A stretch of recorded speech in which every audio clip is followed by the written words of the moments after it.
October 20, 1944. The American invasion fleet appeared off the coast of Leyte Island in the Philippines just after dawn. That afternoon, General Douglas MacArthur waded ashore at Red Beach and made his famous broadcast, "I have returned." Within hours, American forces had captured Tacloban airstrip. The runway was badly damaged, but engineers went to work immediately. By October 27, P-38 Lightning fighters were landing on 2,500 feet of Marston Matting. The airstrip was operational. Now it had to be defended. The 211th Anti-Aircraft Artillery Automatic Weapons Battalion arrived at Tacloban on October 23, 1944. The unit had a distinguished history. Originally formed as the 2nd Battalion of the 208th Coast Artillery Regiment, a Connecticut National Guard unit, it had been called to federal service on January 6, 1941. The battalion trained at Camp Edwards in Massachusetts.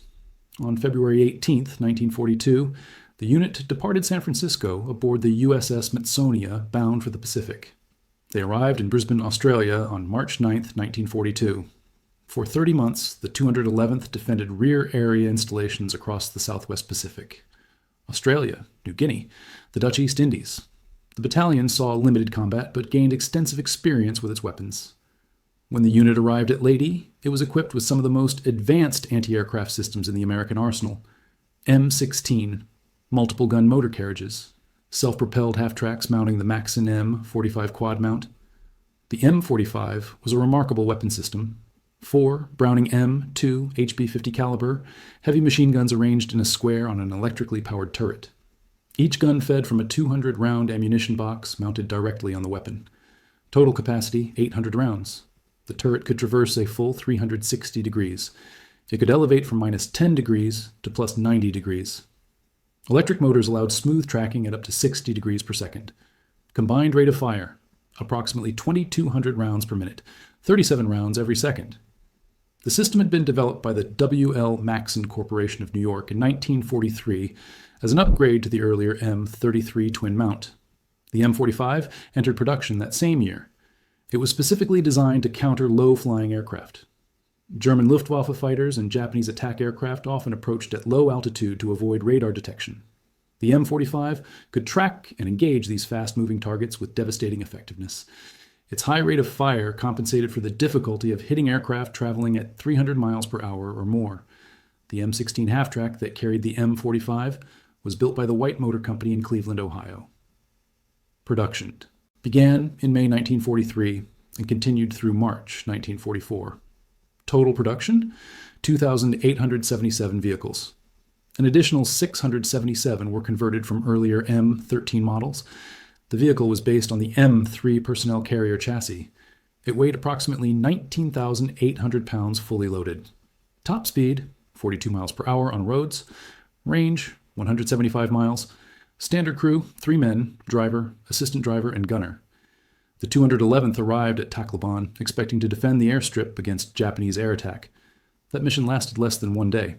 American carrier aircraft and Army Air Force fighters had established complete air superiority over Leyte. Japanese air attacks were infrequent and mostly ineffective. By October 24, conventional Japanese air raids had essentially ceased in the Tacloban sector. The Imperial Japanese forces had lost too many aircraft. They could not contest American control of the skies, so the anti-aircraft units found themselves with powerful weapon systems and no targets. The M16 half-track sat in defensive positions around the airstrip perimeter while their crews waited for enemy aircraft that never came. Meanwhile, infantry units securing the perimeter faced a different problem. Japanese soldiers were firing from concealed positions in the dense jungle surrounding the airstrip. American troops were taking casualties from an enemy they could not see and could not effectively engage. The problem was not new. It had plagued American forces throughout the Pacific War.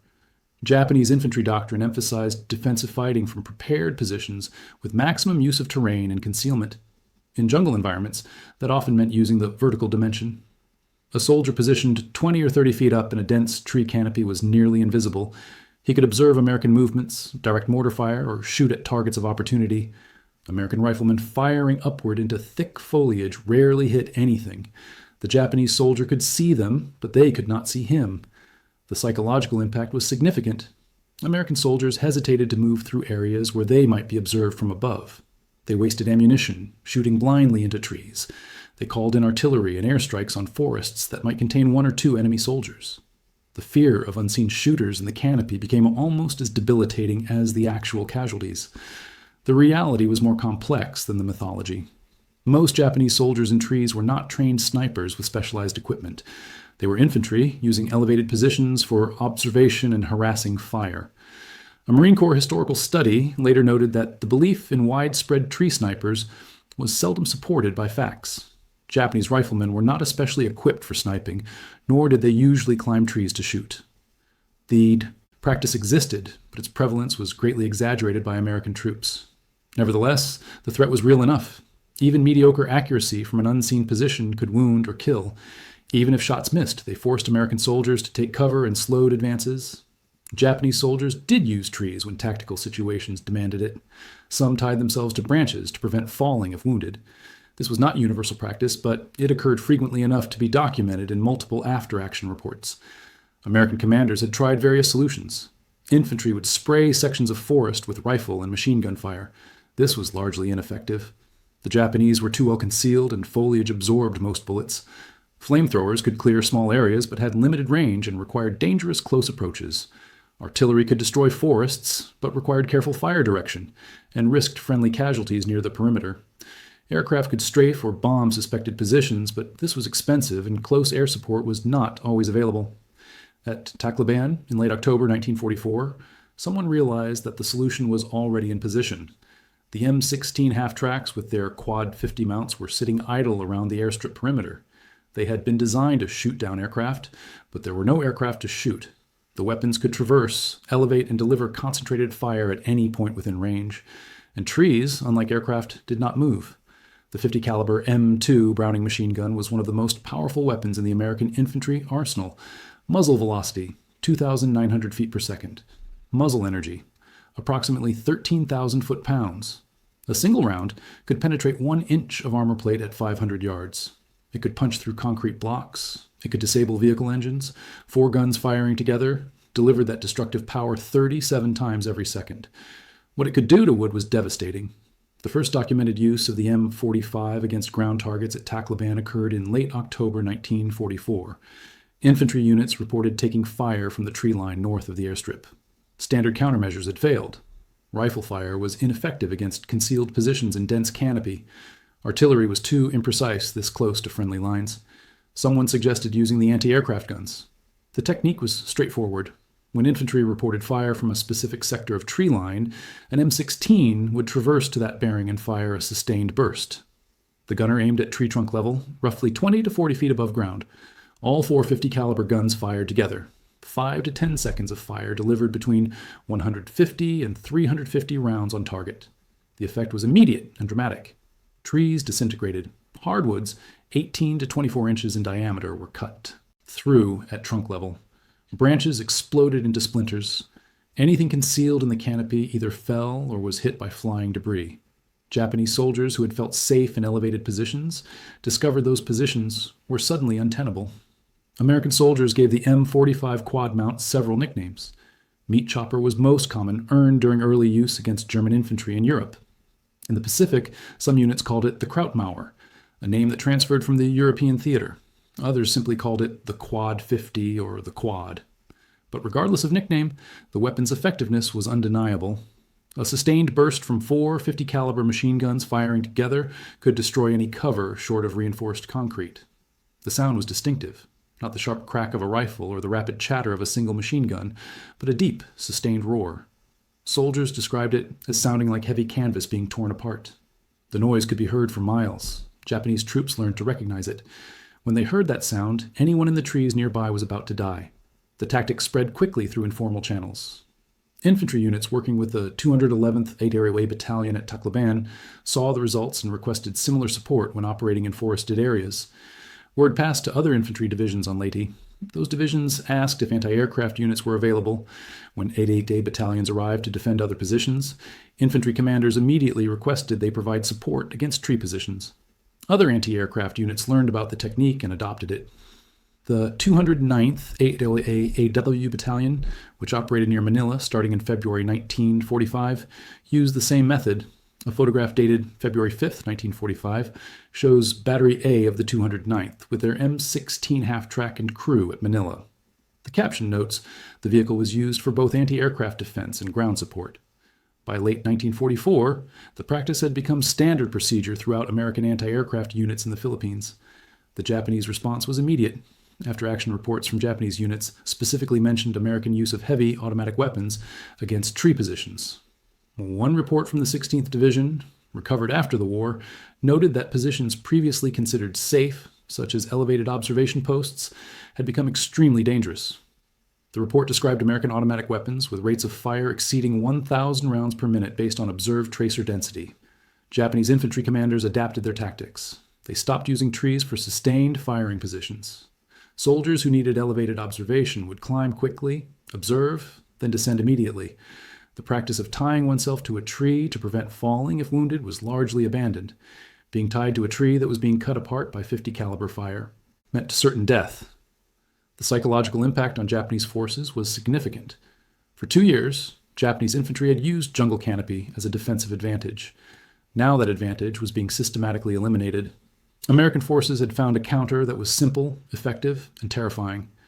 Japanese soldiers who heard the distinctive roar of Quad 50s learned to avoid elevated positions entirely when that sound was nearby. American infantry appreciated the support. Soldiers who had been frustrated by unseen fire from the tree line now had an effective solution. If they took fire from elevated positions, they could request Quad 50 support. The M16s were mobile enough to respond rapidly. Once in position, they could engage in seconds. The boost to American morale was substantial. Troops no longer felt helpless against tree positions. The effectiveness of the tactic was reflected in operational reports. The 211th 8th Battalion's primary mission at Tacloban remained air defense, and they excelled at it. The battalion was officially credited with 40.75 enemy aircraft destroyed and 26 probably destroyed during the Philippine campaign. This made them the top-scoring anti-aircraft unit in the Philippines. But their after-action reports also documented extensive employment against ground targets. Units operating with Quad 50 support reported fewer casualties from elevated fire than units without such support. Japanese forces attempted to adapt. Some units tried to use the Quad 50 response against American positions by waiting for the guns to fire, then maneuvering against positions that had revealed themselves. This rarely worked. The M16s were armored and could withstand rifle fire. They were mobile and could relocate after engaging. They usually had infantry support nearby. Attempting to assault an M16 position across open ground was suicidal. Other Japanese units tried to attack the M16s directly before they could engage tree positions. This also failed. The M45 could depress to minus 10 degrees and traverse 360 degrees. It was highly effective for ground defense. Any infantry attempting to assault across open ground would be caught by the same concentrated fire that destroyed trees. Multiple documented Japanese attacks on M16 positions were defeated with heavy casualties. By January 1945, when American forces landed at Lingayen Gulf on Luzon, the use of M16 half-tracks against ground targets had become standard operating procedure. Anti-aircraft battalions were routinely assigned to support infantry units clearing forested areas. The mission was understood: provide air defense when needed, provide ground support when air defense was not required. The Luzon campaign represented the largest land operation in the Pacific War. General Walter Kruger's 6th Army landed over 200,000 troops against Japanese defenses commanded by General Tomoyuki Yamashita. Yamashita had approximately 250,000 troops on Luzon, but faced impossible odds. American naval and air superiority was complete. Japanese supply lines had been severed. The Imperial Japanese forces could not reinforce or resupply their Philippines garrison. Yamashita understood he could not win. His strategy was to delay American forces as long as possible, tying down troops that might otherwise be used against Japan itself. To accomplish this, Yamashita divided his forces into 3 groups positioned in defensible terrain. The Shobu Group, numbering approximately 152,000 men and commanded by Yamashita personally, defended northern Luzon from mountain positions. The Shimbu Group, with 80,000 men, defended the mountains east and southeast of Manila. The Kembu Group, with 30,000 men, defended Clark Field in the western mountains. Each group was expected to fight from prepared positions, using terrain to maximum advantage. American forces attacking these positions needed every available source of firepower. Infantry advancing through jungle-covered mountains faced Japanese soldiers fighting from caves, bunkers, and concealed positions.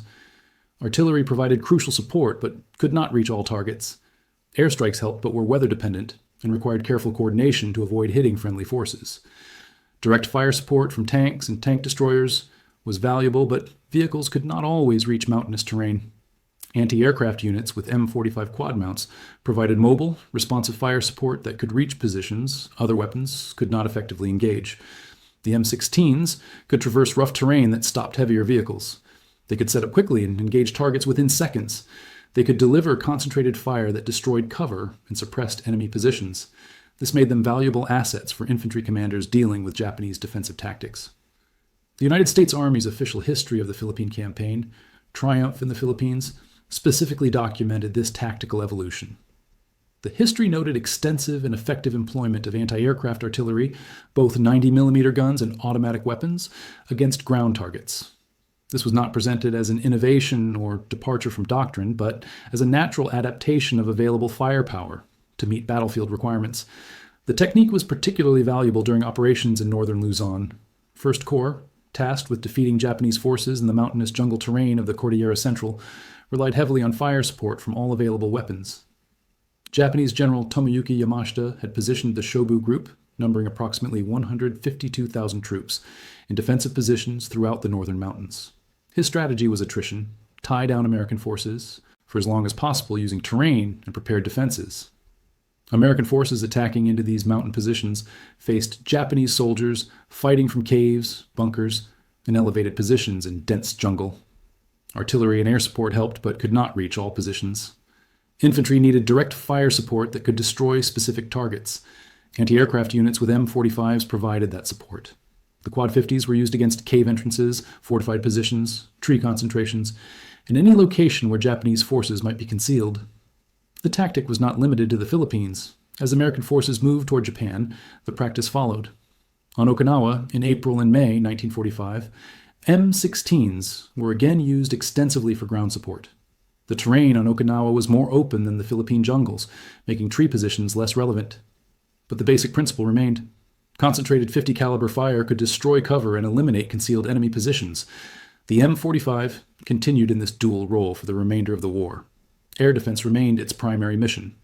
When the Luftwaffe launched Operation Bodenplatte on January 1, 1945, a massive attack on Allied airfields in France and the Low Countries, American anti-aircraft units, including those with M45s, engaged enemy aircraft with considerable success.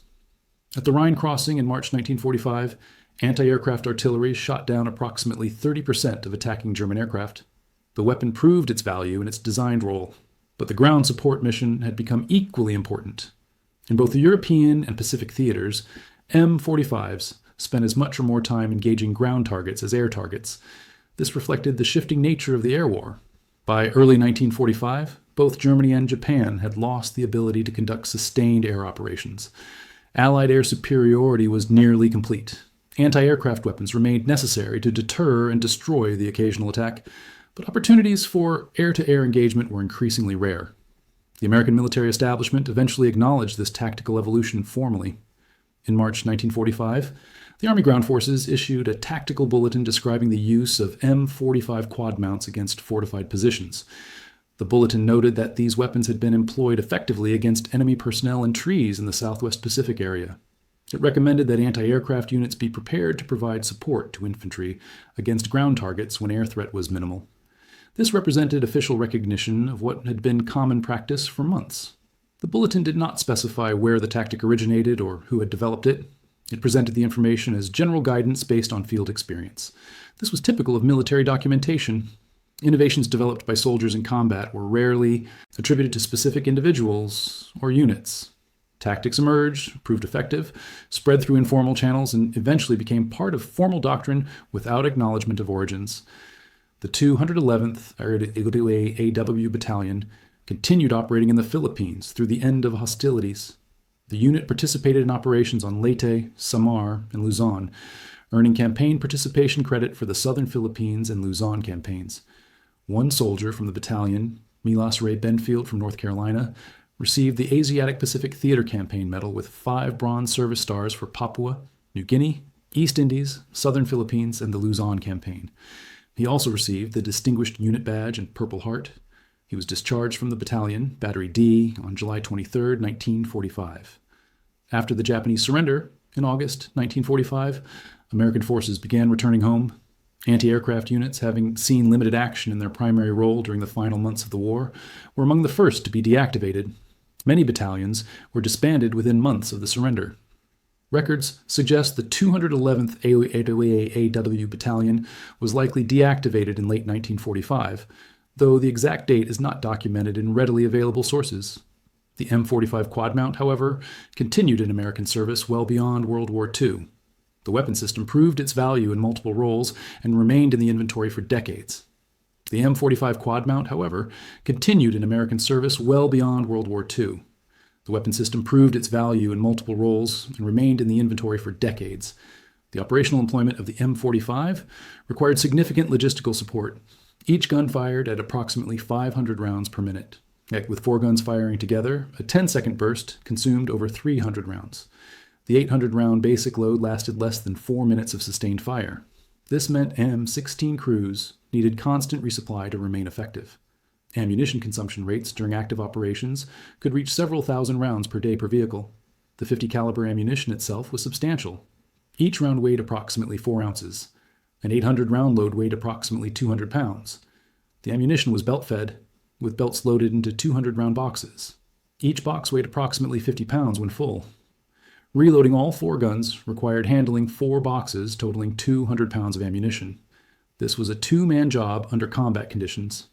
American logistical systems could handle these requirements because they were designed for scale. Supply ships brought ammunition forward to advanced bases, smaller vessels and landing craft moved it to beach dumps. Trucks carried it to forward supply points. From there, unit vehicles picked up ammunition and delivered it to gun positions. The system moved millions of rounds of 50 caliber ammunition across thousands of miles of ocean and hundreds of miles of jungle terrain. The M16's mobility was crucial to its effectiveness.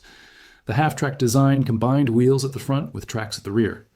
This provided better cross-country performance than wheeled vehicles while being faster and lighter than fully tracked vehicles. The M16 could travel on roads at 42 miles per hour, allowing rapid repositioning. Off-road, it could traverse terrain that would stop most wheeled vehicles. The track system distributed weight effectively, reducing ground pressure and allowing movement through soft soil and mud that would bog down trucks. The vehicle's range of 175 miles was adequate for tactical repositioning, but required refueling for extended operations. The M16 used gasoline, which was readily available through American supply systems but presented fire hazards. The fuel tank held 60 gallons. Fuel consumption varied with terrain and speed, but averaged roughly 8 miles per gallon. This meant the practical operational radius was approximately 50 to 60 miles before refueling became necessary. Crew comfort was minimal. The M16 was an open-topped vehicle. The gunner sat in an armored tub surrounded by ammunition boxes and gun mounts. The driver and assistant driver sat forward in the cab. There was minimal protection from weather. Rain, heat, and insects were constant problems in the Pacific. The vehicle provided no sleeping accommodations. Crews lived in tents or other field shelters when not operating the vehicle. Maintenance requirements were significant. The M2 Browning machine gun was reliable but required regular cleaning and inspection. The 50 caliber cartridge generated substantial heat and pressure. Carbon buildup in the barrel and gas system required daily cleaning. The electric motors that powered traverse and elevation required periodic inspection and lubrication.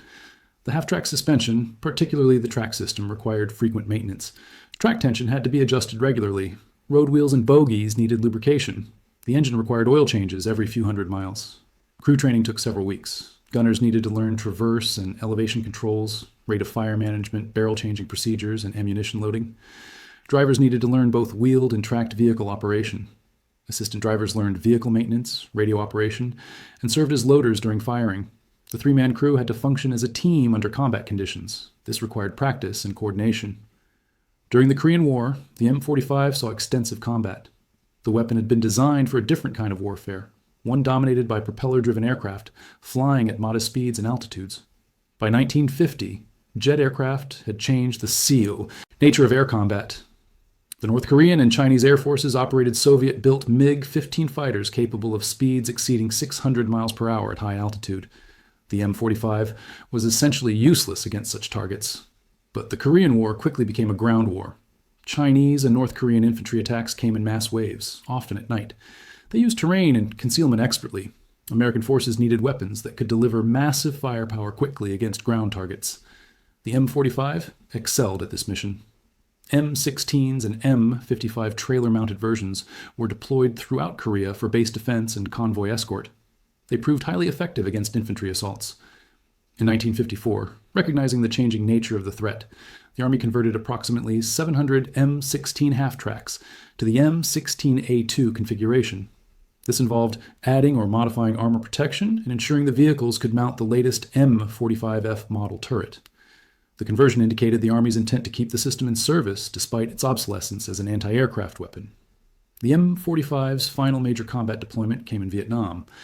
By the 1960s, the weapon was completely obsolete for air defense. Modern jet aircraft flew too fast and too high for manually aimed 50 caliber machine guns to engage effectively. But Vietnam, like Korea, was primarily a ground war.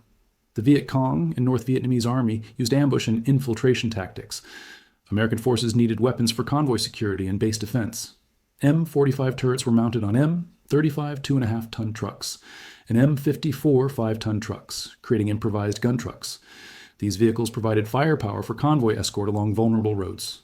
When convoys were ambushed, the Quad 50s could deliver suppressive fire that overwhelmed attackers. Several documented instances showed single-gun trucks defeating company-sized ambushes through sheer volume of fire. The M45 remained in American military service until the 1970s, when it was finally replaced by more modern systems. The weapon had been designed in 1943 for a specific threat, low-flying propeller aircraft. By the 1970s, that threat no longer existed. Surface-to-air missiles and radar-directed guns had made the manually aimed machine gun obsolete for air defense.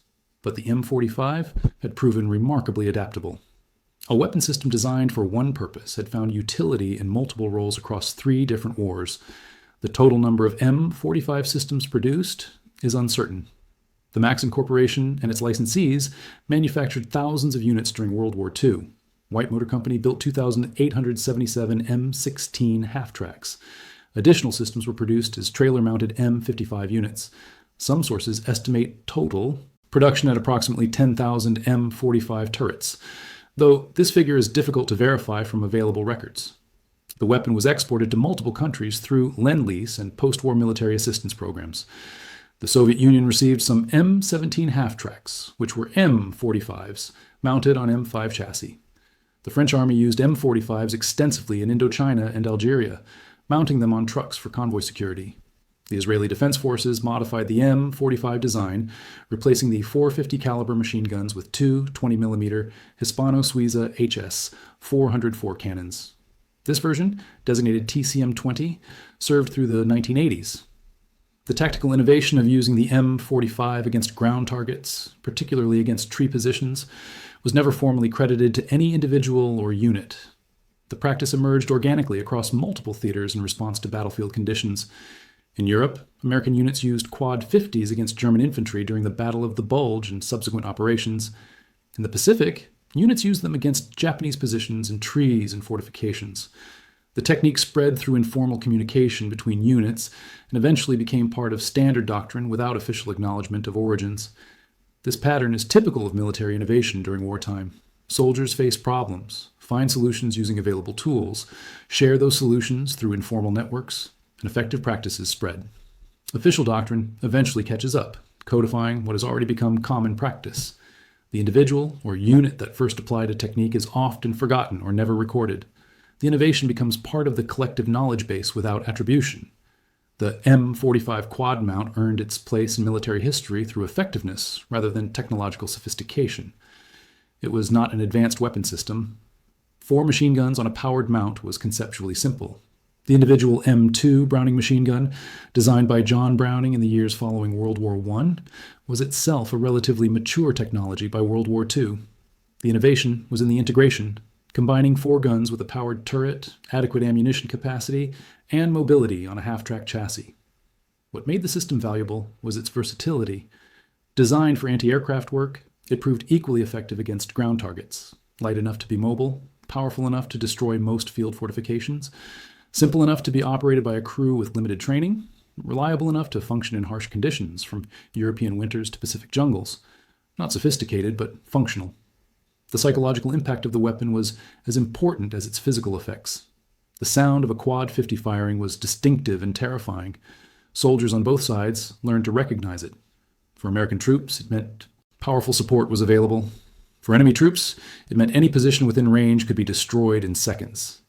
That psychological effect shaped tactical decisions. Japanese soldiers abandoned tree positions, not just because they were being killed, but because the presence of Quad 50s made those positions psychologically untenable. The broader question, raised by the M45 story, is how innovation actually occurs in military organizations. The standard narrative suggests innovation comes from research and development laboratories, from engineering studies and formal testing programs. New technologies are invented, refined, tested, and then deployed to troops who employ them according to official doctrine. This top-down model describes some innovations but misses many others. The use of anti-aircraft guns against ground targets was not invented by engineers or prescribed by doctrine. It emerged from practical necessity. Units had weapons capable of engaging ground targets. Those targets needed to be engaged. The weapons were used. The practice spread because it worked, not because it was officially approved. Doctrine eventually acknowledged what troops had been doing for months. This bottom-up innovation is common in warfare but rarely documented. After-action reports mention using anti-aircraft weapons against ground targets, but do not usually explain how the practice started or who first applied it. Official histories note that it happened, but treat it as an obvious adaptation rather than a significant innovation. The individuals involved are not named because there are too many of them spread across too many units. The result is that military history tends to emphasize technological innovation, the development of new weapons and systems, while underemphasizing tactical innovation, the creative use of existing systems in new ways. Both types of innovation matter. The development of radar and proximity fuses were crucial technological advances, but so was the recognition that anti-aircraft guns could cut down trees.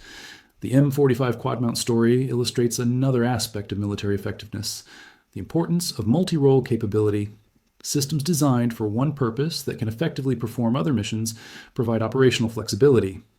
A unit equipped only with specialized anti-aircraft weapons would have been marginally useful once air superiority was established. A unit equipped with weapons that could engage both air and ground targets remained valuable throughout the campaign.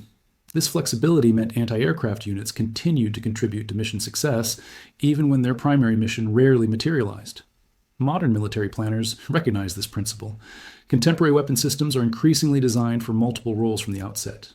Fighter aircraft are expected to perform both air-to-air and air-to-ground missions. Armored vehicles are equipped to engage both ground targets and aircraft. Naval vessels carry weapons effective against surface ships, aircraft, and land targets. The M45 was not designed with this flexibility in mind, but demonstrated its value accidentally. The veterans of the 211th AAW Battalion who served at Tacloban returned to the United States after the war and resumed civilian lives. Most did not talk extensively about their service. For many veterans, the war was something to be remembered but not dwelt upon. They had done their duty, survived, and come home. That was enough. One veteran, Harry Funk, served as a corporal on a Quad 50 with the battalion. According to family testimony, he was highly decorated, receiving a Silver Star, 2 Bronze Stars, and 2 Purple Hearts. His military records were destroyed in the 1973 fire at the National Personnel Records Center in St. Louis, which eliminated approximately 80% of Army personnel records from World War II. This makes it impossible to independently verify many details of individual service. What is documented is that Funk served with the 211th at Leyte, operated a quad mount, and survived the war. The broader historical record of the 211th is clear.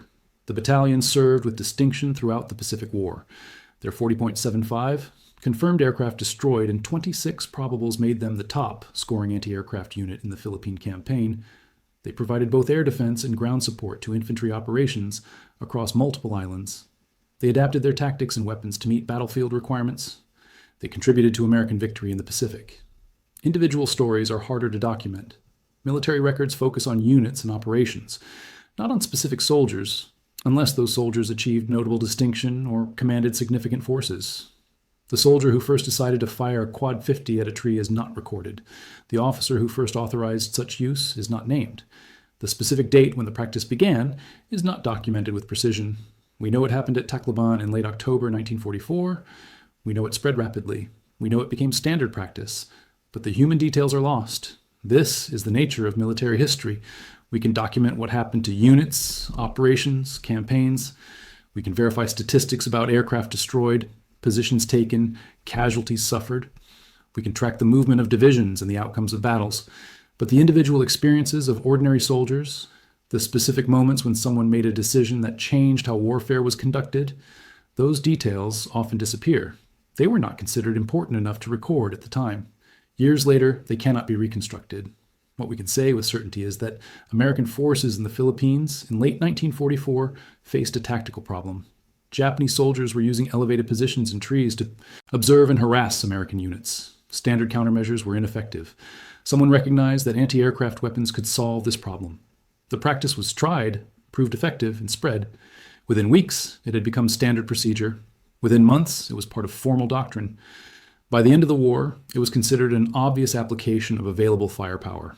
That process, the recognition of a problem, the identification of a solution using existing tools, the rapid spread of an effective practice, and its eventual codification as doctrine represents how military organizations adapt to battlefield conditions, not through formal innovation programs or top-down directives, but through the accumulated experience of soldiers finding ways to accomplish their missions with the resources available.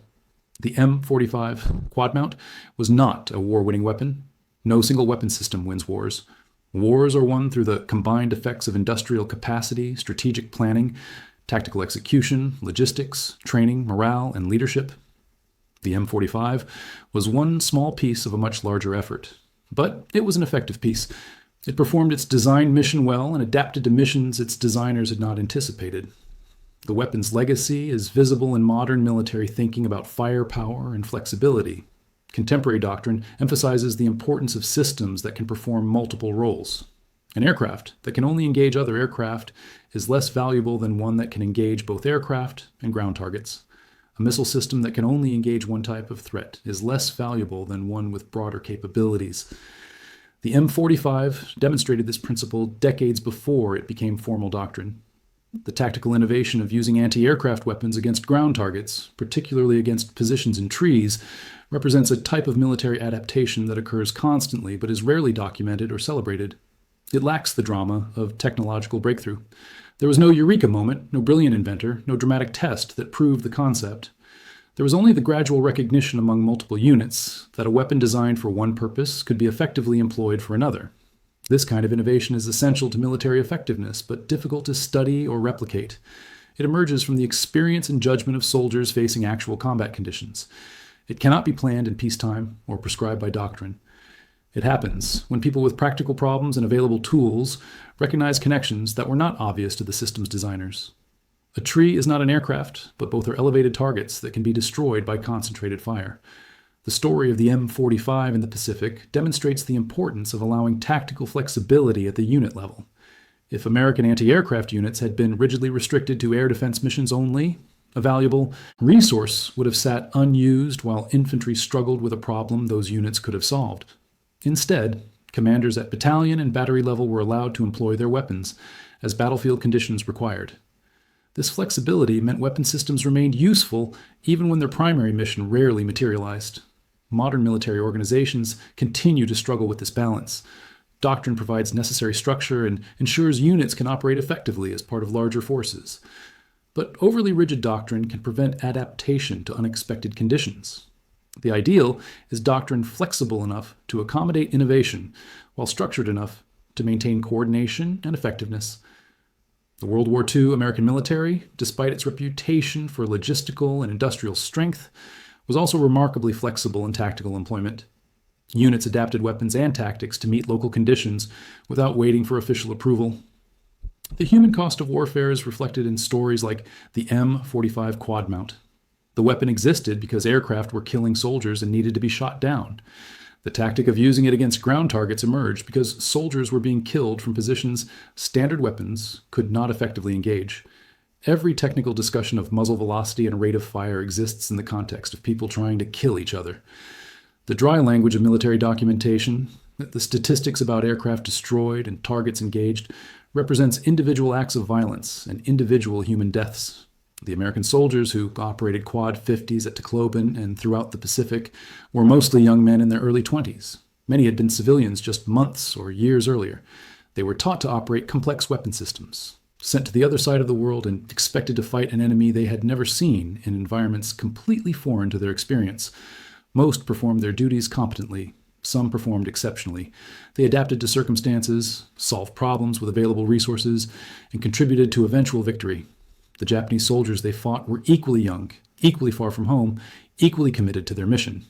The asymmetry of firepower was profound. American forces had access to industrial production that Japan could not match. They had logistical systems that kept them supplied even in remote jungle locations. They had weapons like the M45 that delivered concentrated firepower Japanese forces could not counter. But individual Japanese soldiers were often highly motivated, well-trained, and tactically skilled within the constraints of their situation. The use of quad 50s against tree positions changed the tactical balance in jungle fighting, but did not eliminate Japanese resistance. Japanese forces continued to fight effectively throughout the Philippines campaign using tactics that emphasized terrain, concealment, and defensive preparation. American victory came through sustained pressure across multiple dimensions: firepower, mobility, logistics, air superiority, and naval support. The M45 was one tool among many. After the war, most American veterans returned home and resumed civilian lives. The weapons they had used were either scrapped or stored for potential future use. The M45 went into storage along with thousands of other weapon systems.